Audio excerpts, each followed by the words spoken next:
Hello again, everybody, and welcome to Ramsey, Minnesota. For all of you who don't know where that is, it's between Elk River and Anoka.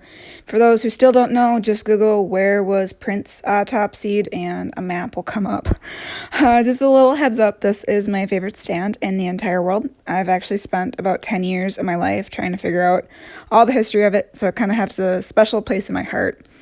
Going into the general species composition, it's a unimodal, three-aged oak stand. There's a couple of stray cedars throughout, and lots and lots and lots of buckthorn. The general features of the stand, it's an old farmstead dating back to the settlement of Minnesota. In fact, it was actually shaped by the Louisiana Purchase.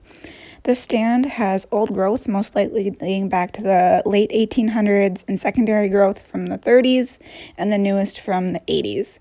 Each time the property changed owners, you can see a new growth. There is a historical landmark on the stand. It is the remains of a house. You'll see a lot of it during the video because this is my favorite part of the stand, and I've actually found hundreds of antiques back there, and it's just been a passion of mine.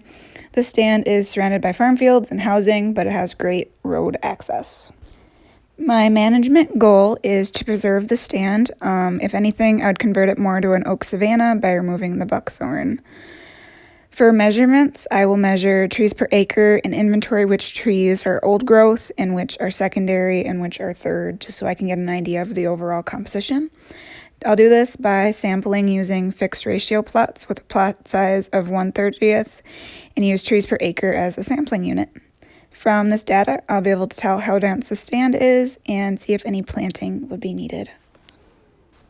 I will be managing for historical preservation using advanced regeneration.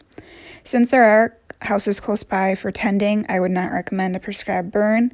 I would suggest either chemical or mechanical thinning of the understory, with possibly using goats for the buckthorn because I love goats. This will have to happen frequently in the first few years just because of how dense the buckthorn is.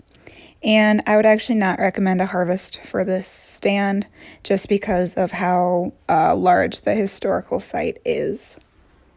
When deciding whether or not to harvest, I'm going to look at the overall site conditions, including the conditions of the trees and the soil, see if it's all right to access the site, and then what kind of equipment would I need if I was going to harvest, because that would determine my access and the type of harvest that I would be doing. Since this is a historical site, one of the biggest guidelines I'm going to keep in mind is going to be the buffer around the historical landmark and cultural sites. I'm also going to pay attention to leaf trees, since there's a lot of old growth and some pretty cool old trees that I would be ashamed to see go. This stand, if it was in Wisconsin, the guidelines would actually be pretty much the same with the two guidelines I was looking at, with the cultural and then the leaf trees.